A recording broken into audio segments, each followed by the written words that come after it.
everyone. How are you all? Happy Easter to one and all. I don't know if I'm live yet. Oh, there's somebody. Hey. So today, for those of you joining us, we are going to be having a little chat with Ultan Conlon, my dear friend. Yep, there you are, buddy. Oh, no, that's not you. Sorry, somebody else. Sorry, Ultan. Sorry, try again. Hey, Claire Jean-Marie from school. Miss you. Hope you're well. Yes, Ultan, request sent. I'm looking for you. Go live with Ultan. Yes! Look, I am just super slick nowadays. Now I forget to record it or whatever. So we're going to be having there's my man. How are you, buddy? Hi, Sean. How are you? I can't see you just yet. It's taken a couple of seconds to get going. Do you know, it's funny. You've got light over your face. Hey, oh, hang on. I have to... Too close? No, love it. Closer. All right, I've got to find, we've got lots of questions to get through. So, just for those who don't know, the reason that we're on today is because I'm very excited that you're now going to be a teacher at the Players Conservatory at a singer-songwriter class. So, thank you, first of all, for doing this. So we're going to have a little chat about what's that going to entail and what's it going to be like. Well, thanks a million for asking me, Sean. I mean, we go back quite a way now. It's 10 years since we recorded the soundtrack for Songs for Amy. God, I didn't realise that. Which is going way back. So that's been quite a while, but it also feels like a very short length time.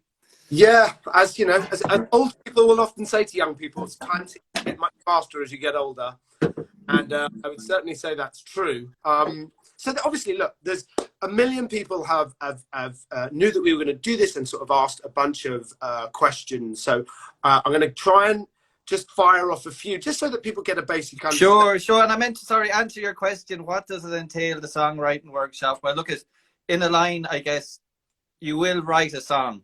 If not by the end of the first week, by the end of the 4 weeks, you will write a song, be it a pop song, a folk song, a country song, reggae. It doesn't matter. A song is a song. And actually, a good song, you can do it in any of them genres.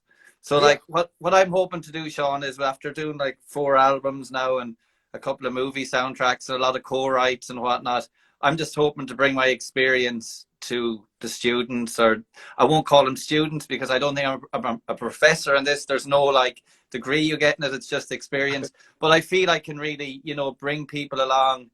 And like, if this was something that was offered to me 15 years ago, I think I would have been, it would have saved me a lot of time figuring out. Well, the thing, as we've talked about this before, music, like many things in life, especially to do with art, collaboration is such a door opener. And, there may be a million people at home that are musical people. Maybe you don't even, this is one of the things that one of the questions is, do you need to be able to play the guitar or piano to take this class? And the answer is, of course. I would say no. I'd say if you can hold a tune, if you can whistle a tune, then I can help you out with the actual melody of the song. But anybody can write a vocal melody for a song. You don't have to play an instrument to sing like, the sun came up this morning, so did my mood. Yeah. Anything. Like you can sing a melody, and once we get a start on that or we get an idea for a song, it'll be quite easy for me to guide that person. But also, if you want to learn the guitar, like, I will help with the melody, and I can advise on, like, you just go check out these chords. I don't mind helping somebody along in that way a little bit as well. So it's going to be, it's not just going to be kind of like me spouting about how to write a song. I'll answer questions. I'll help any way I can, including like production wise, if somebody wants to go recording something, or if they're wondering how to go about getting their songs up on Spotify, if it's produced and recorded. I don't mind, helping in anything in the music industry that I've learned in my last 20 years, Well, that would be great. And I think, one of the other things is, as I've found with our acting classes and with the creative writing classes, just to be with like-minded people, even albeit in this Zoom environment, it's incredible how you can sort of almost, you've now got a new group of friends, an international group that are all interested in the same thing, which is really, and what I found is all of the classes, most of them have really bonded as friends, and now it's like having pen pals all over the world, but you're actually on the call. So it's been really, it's also a lovely way to sort of get out of the house without leaving the house, because obviously a lot of parts of the world are still in lockdown, and the pandemic is not with us, even though we feel like optimism is coming and brightness is coming. You know, a lot of places we're still, I know in Holland, in Italy, and in parts of Europe, and also in Ireland, of course. So, you know, this is a great way for you to sort of get out, socialize with like-minded people. And to that point, I'm going to jump into some questions with you, Ultan, because really address this one. Will you need to know piano or guitar, or will we need to know music theory? And as you said, not really. Anybody that can hum a tune, or you can write a couple of lyrics down, you might have a chorus there, you know? You might there's a song in everyone. I mean, music theory you do not need. I mean, I think most famous songwriters going way back didn't have theory, you know. They picked up a guitar, they spent time in their bedroom, and they learned the craft, you know. And it is a craft. That's the other thing I want to say. Like, I know you get a lot of this kind of thing about when people hear a song or to see an artist, they're like, oh my God, they're gifted. It's like they're a magician. It's this kind of supernatural thing. Well, it's not like it's a craft. It's a craft, you know. And like, it's your imagination, which we all have. And also the thing about the class, Sean, that I think will be lovely is that, like, it's a safe environment, you know. You can fire out a line if you want, and nobody's going to judge, you know. And like, there's also just a great feeling in doing that. It's quite cathartic. And also having the support of a group or a community just to kind of big you up, because we can be all hard on ourselves and the things that we do, and be our worst kind of critics, you know. So to have somebody next to you go, no, that's a really nice line, or I like that song, you're not immediately going to squash the song then. You're going to give it another chance, you know. Now, I think that's invaluable, you know. Yeah, just because, as you just said, I think a lot of us, if you're not a seasoned songwriter, or you're not an actor, you're not a creative writer, you sort of think, well, who am I to try this thing? But our advice is, you are you. You should totally try this thing. And so when you have a supportive environment, like you said, like, actually, that's a really good little hook, or that's a great couple of lines, or that's a lovely melody. As you say, it might really spur on what goes on to become a good song that you've written. And I think that one of the biggest takeaways for anybody that takes this course is the idea that in this pandemic, in this sort of tough time we've all gone through, imagine at the end of the course going, here, I've written a song, you know, a song you can play with your family or play for your friends or put on your social media. Creating something is a really cathartic and positive thing, and once you start doing it, you might just fall in love with it a little bit, I think. Yeah, and like, again, go back to the idea of the community thing. Like, there will be people from all around the world on this, so like, it's like traveling, really, like, without leaving the room. So you're broadening your mind immediately and your horizons. You know, when you go away on the trip, you come back, you're just like, you're full of energy and positivity. Well, I think that's what this does, you know, without leaving the house. And look, even if there wasn't a pandemic, I think this should have been done anyway, these kind of things on Zoom. Like, now it's like a no-brainer, you know. You don't have to go through security and lose wallets. But you do also, you know, you do meet like-minded people. And like, because we chatted last week about the course and we haven't set the date yet, I'm obviously now thinking about the course a lot, week to week, you know. And another thing I'd like to achieve within the 4 weeks is, like, we'll all write songs or you'll all write songs individually. I'm happy to play a couple of my songs to show how I wrote them and all of that. But one thing I'd love to do is, as a group, do a co-write. So that'll be one thing I'd love to come out with out of the 4 weeks, is where everybody has a credit on this song. So we'll all write a song. Like, if you go to Nashville, they all sit around the table, and even if one guy has the song, they all get a slice of the pie. So like, even if you contribute a word or two, I think that'd be a lovely thing to do. And in that sense, then people would see that they work well with other people. You know, relationships can be kind of relationships can start out like that. And like, even Sean, from meeting you 10 years ago, I know all about meeting the right people who you become buddies with. And I don't like calling it connections, because there's something too kind of sterile about it. Yeah, like, but genuine friendships where it's mutually beneficial in that sense, and you carry each other along, you know, which I can safely say you've done for me, you know. So but I think creative people, and you know, if you're out there and you don't consider yourself creative, work in an office job, everybody has the right to do this. Everybody has a right to try it and to experiment. And there's said earlier, this is a safe environment where you can try stuff out and you'll be supported. Nobody's going to go, oh, you're rubbish, you shouldn't even be bothering. That is not what the conservatory is about. It's about being kind of, you know, supported and sort of having this idea and hopefully having it nurtured. And I just think the idea of anybody being able to take this course and having a song at the end of it is something tangible. Now, let me ask you, speaking of that, somebody has asked me, where do you get your inspiration to write your songs? At the beginning, when I started writing songs when I was like 15 or 16 years of age, it was that very much the teenage kind of thing. Like I drew inspiration from probably my own internal issues and what was going on in my own head, you know, and a lot of them are introspective songs, which there is nothing wrong with. You kind of nowadays you get people knocking stuff out very introspective, but I mean, when you're sitting in your room going through something, you're certainly not the only one going through that. So if you can write an introspective song that will touch millions of people if they hear it, because none of us are unique. Our problems are not unique, you know. So one thing is that internal stuff, but I've noticed as I'm getting older now and I've done more albums, I kind of started to feel, well, like there's only so much of the introspective stuff I want to do. So now I look outward a lot more, and like I know I don't get to do it as much, but if I'm out and about or in a cafe or at a bus stop or on a street and I hear a conversation or a shopkeeper says something to me, like, you know, just a little kind of saying, you know, a little, I'm always listening out going like, oh, that's a song. There's an idea for a song in that. So I think that like anything else, when you're in that mode and you're kind of thinking like a songwriter and going, where can I get songs from? All these things open up, you know. You hear a little catchphrase of some type, like I said, a little saying or anything, that'll go in the notebook or in the notes on the phone. And then, like, my process differs a lot, Sean. You know, some songs come in like 5 or 10 minutes and they just kind of seem to fall out of the sky. They happen, but they're few and far between.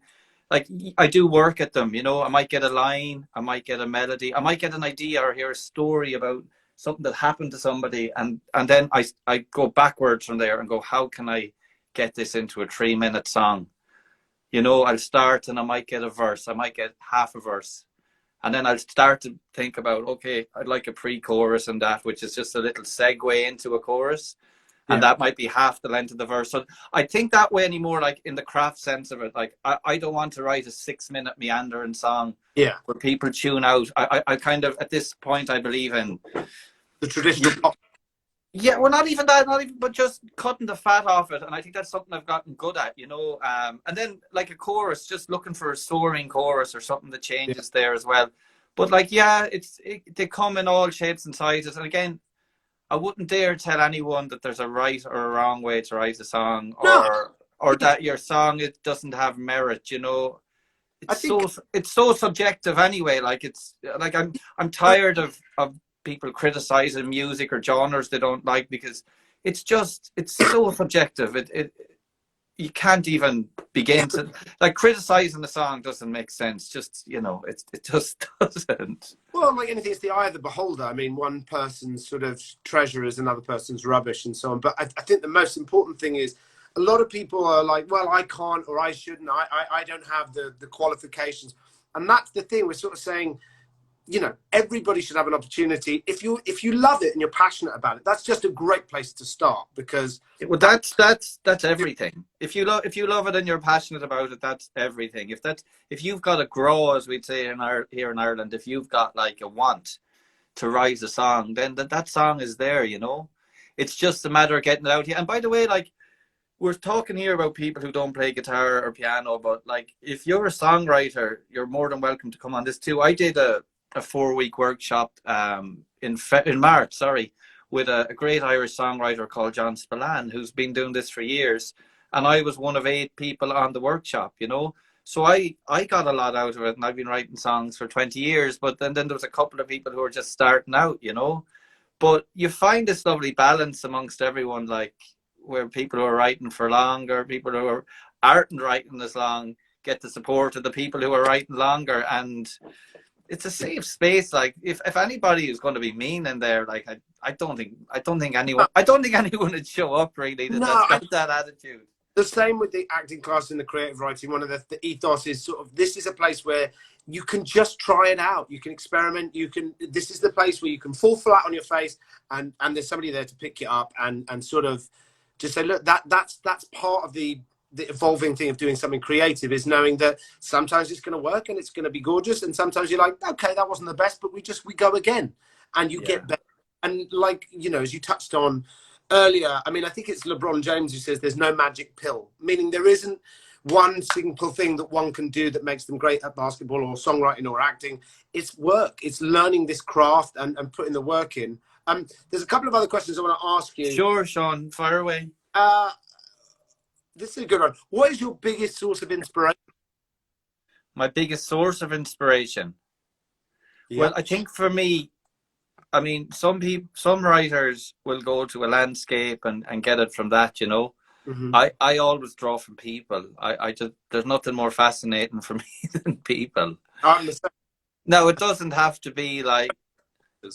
What's that, Sean? I think we're one of the reasons we get along is because we're both people. Whenever we're together, we're like, look at those two. Wonder what's going on there. Do you know what I mean? We talk about people, and it's not like behind their backs thing, but I think we are fascinated by the psychology of people and what makes people tick or not tick. what makes them tick? You don't have to have you don't have to have a long discussion about that. But yeah, I always draw from people, Sean, and like that doesn't mean you have to write a song about like and Leonardo da Vinci, like the guy sitting on a bench, or the girl cycling on her bike, or you know, the person working in the shop. There's lives there, like, and there's a lot going on with everyone. So that's where I draw most of my inspiration from, is from people.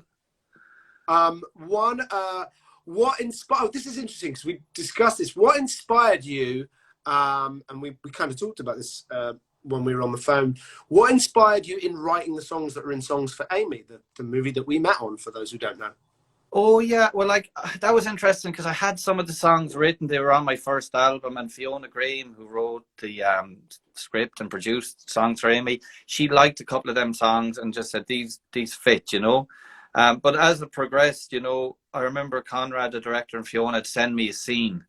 I remember they sent me one, a scene with Sean and Amy sitting by the sea in Galway, and I had to come up with a song just from this scene. Mm-hmm. And that was a really great experience for me. And again, that sent me down a road where I wouldn't usually write a song. I like, it was a little bit outside of what I thought I would do, which is lovely. Yeah. And that's kind of the point of this workshop as well, is you'll find yourself writing about stuff that you, before the class and at the end of the class, you'll go, I couldn't have guessed I would have went down that road, you know? Yeah. So I was shown a script, you know, where don't want to give away the film in case anyone didn't see it. But, you know, it was a love song, and it was about ending up together and the journey ahead of them. And the song followed that. And that's what I got from the script, and that's what I got from that scene. So I literally wrote the song while watching the scene. There was no music over it. So obviously Songs for Amy, the script and the characters inspired that song, that particular song.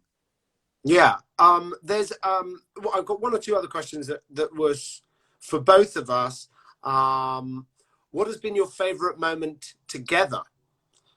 I mean, obviously we've had a couple of moments where we've had we can't talk about on Instagram Live, but the first thing that comes to mind is obviously playing the Viper Room together, which I think was like 5 years ago to the day, a couple of weeks ago or something like that. Right? Oh yeah, when we spoke last week on here, that was 5 years ago to the day, which is, again, I can't believe that, but that was incredible to play the famous Viper Rooms in LA, and we sang on stage. We sang the songs from Songs for Amy, and yeah, that was a great. Funny though, if they're asking about experience between myself and yourself, I enjoyed the moments, you know, where we're sitting up at night having a chat. Yeah. Our conversations sometimes take odd turns and go. Yeah, or just, you know, hanging out day to day, like that for me, they're the best experiences, Sean, I've had, you know. We've also, you know, when we go see your buddy George Clooney, you know, when we're hanging he didn't come out that day. I don't know. He's playing that trick on you where he pretends That was so funny. Uh, And there's another question there I see for you, Sean. Are you ticklish? am I ticklish? Yes, I am. A little. Certain areas. Do you? So this is a question for both of us. Do you remember what it felt like the first time you were on stage? Oh, that's going back a long way for me. Do you remember your first time on stage? Well, I'll put it this way. My first time on stage was probably a local pub in a small town called Loughrea. Your first time on stage was Wembley Arena. Well, because as you know, my mum and dad teach Irish dancing. The first time I was on stage was probably at like literally 3 years old. Oh, sorry. I thought your first gig though. Your first gig was Wembley Arena. Actually, no. But you know, when I signed the record deal, the first time I ever sung live and with an open mic, meaning I was singing live even though there was a backing track, was at Leeds Castle in front of 52,000 people. That was the first time I sung my single "Someone to Love."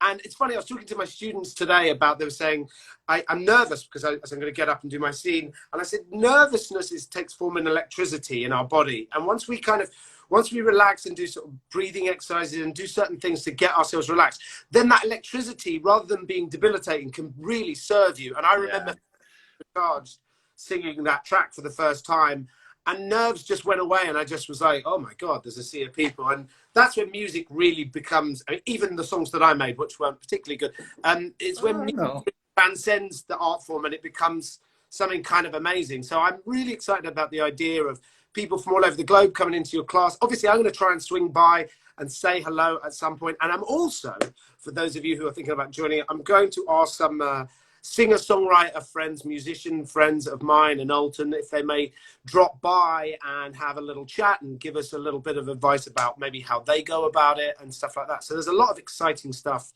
to come in the workshop, and hopefully this is going to be an ongoing thing. So if you're like, oh, I'd love to do that, but I can't now because of exams or work or something like that, don't worry. We're hoping that this will be a long-term thing, right, Ultan?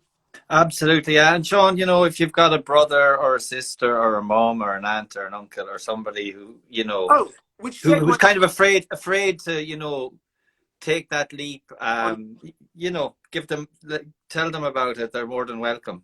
Well, it reminds me, coming back to you, when you were in LA and made the last album that you made in LA with Sean Watkins and his sister, it was a great example to me, which kind of reminds me of the Bee Gees documentary, which I can't stop thinking about, about two siblings working together. Noel Gallagher said something great on that documentary when he said, anyone could go get a Stratocaster and plug it into a Vox and get a certain sound. But if you've got a sibling that you've been singing with your whole life, that's such an incredibly unique thing, like the Bee Gees had, like the Carpenters, like, even though they weren't brothers, John and Paul had in the Beatles.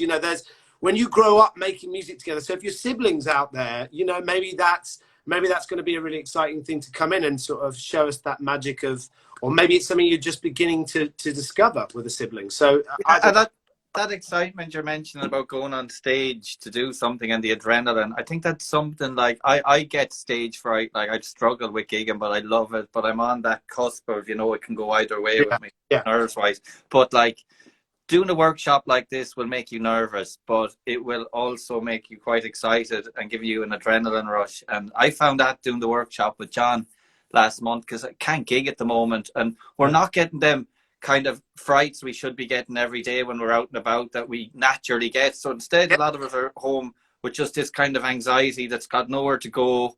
We don't even know where it's coming from. So it's a healthy kind of nerves, and it blows away the cobwebs, and it kind of, we need that sometimes. You need that kind of volt of electricity, and if it terrifies you, then do it. All of my actors, when we begin, we do a warm-up process, and I sort of say, look, a lot of you are going to feel a bit nervous and a bit self-conscious. One of the first things we're going to do in part of the warm-up is do some vocal exercises that are going to be embarrassing. And I want you to feel embarrassed, because once you recognize, oh, I feel self-conscious and anxiety and embarrassed, then we go, right, we can put that in a box. Now we don't need that. And it's amazing when everybody's doing it and we're all collegially in on the same circle, then you're like, oh, it doesn't feel awkward, or I don't feel self-conscious. No. You go, this is my gang, these are my people, and we're gonna go on this journey together. So and it turns into excitement. Another valuable thing about a workshop like this, anything like this, is I know I might get a line for a song and I leave it there for a month. Like if you work in an office or a shop, you get up feeling like crap, you shower, you eat, you get out the door because you have to. Yeah. You know, and you're glad for it an hour later. Something like this as well, you'll see other people work a bit more than you, or you know, whatever way it works, and you'll come back the next week, you're like, I better do this, I gotta do this. It can give you the push, Yeah, like you said that you earlier. need, you know, because like creative things need a deadline. Yeah. Like when I did the album in LA, Sean, like that came on me pretty quick, and I'd about a month to get my songs together for like 3 days of recording. And I thought a month before, I said, I don't really have an album ready, but I got one together within that month, because you've got a deadline. Like, and again, coming back to songwriting being a craft, it is, you need a deadline, you need the push like that. So most songwriters are solo guys and girls out there on their own with nobody to really, you know, put a fire under them. So I think that's another thing from the workshop that could really help people. It'll just get the creative juices flowing and kind of push them down the road to doing that more, which is invaluable. Yeah, and again, you know, I encourage people to come try. I know that I've spoken or I've seen lots of comments from people going, I'd love to, but just that little bit of hesitancy or a little bit of nerviness, and I completely, I'm sure you completely understand it, because it is a little daunting entering this new space. But what I've found with all of my lessons, and I teach 5 lessons a week now, is that the people in the class quickly become your friends, and they become your, and it opens a whole new door to being creative, and to also just, you know, making a new circle of friends all spread out around the world, that maybe when pandemic and COVID is over, we'll all be able to get together and Exactly. have a big jamboree. Yeah, you know, you could end up visiting friends from in Europe or Canada or America, and like, yeah, again, just I think right now more than ever, all of this stuff is like just required. It's great we have the facility as well. Like, yeah, like I said earlier, I can't believe it took a pandemic to get these things rolling, but I'm for it too. So for anybody out there, because obviously I haven't been able to keep an eye on the questions going up, but the course will be starting. We'll put it on the website. If you go to www.playersconservatory.com, all the information about Ultan's class, when it begins. I don't know if we've actually got an official start date yet, but we will once we get a sense of the numbers, and you can find out about how much it costs, what time it will be. I think we're going to try and do it on the weekends. Is that right, Ultan? So it can cater for America and Europe, or I forget. Yeah. It depends, I suppose, Sean. If there's a couple of classes we can work a midweek one and a weekend one, but perfect. Perfect. It's going to be available to anyone. I see people from Italy and Netherlands and America and Canada and Germany and all sorts of different places. So we are going to find a way so that it works in the clock on the day, so that it can facilitate everybody. So nobody's going to be left out, I hope. I am going to record this, so if anybody missed it, or I know a lot of people saying I can't watch it now, we will record this and we'll put it up on our Instagrams. And if you guys have more questions for me and Ultan, please just go on our Instagrams, leave us questions, and we'll try and get back to you, or just contact the Players Conservatory, and hopefully we'll be able to answer any questions that you guys have got. Ultan, I'm gonna say goodbye, my dear friend. I love you. I can't wait to. Likewise, Sean. Thank you. Thanks for having me on. Thank you for doing this. I really appreciate it, and I'm really looking forward to seeing who joins up and to coming into the class and meeting you all. Thank you, everybody, for watching. I hope you all have a wonderful Easter weekend. Oh, and a quick congratulations to some of my students who book places in universities or have records coming out. Lots of really exciting stuff with our students, and I'm very proud of all of them. So thank you all. Big love to you all. Have a great Easter or Passover or whatever it is that you're celebrating this weekend. And Ultan, I love you. I'll see you soon, buddy. Bye. Thank you, Sean. Thank you. Bye-bye.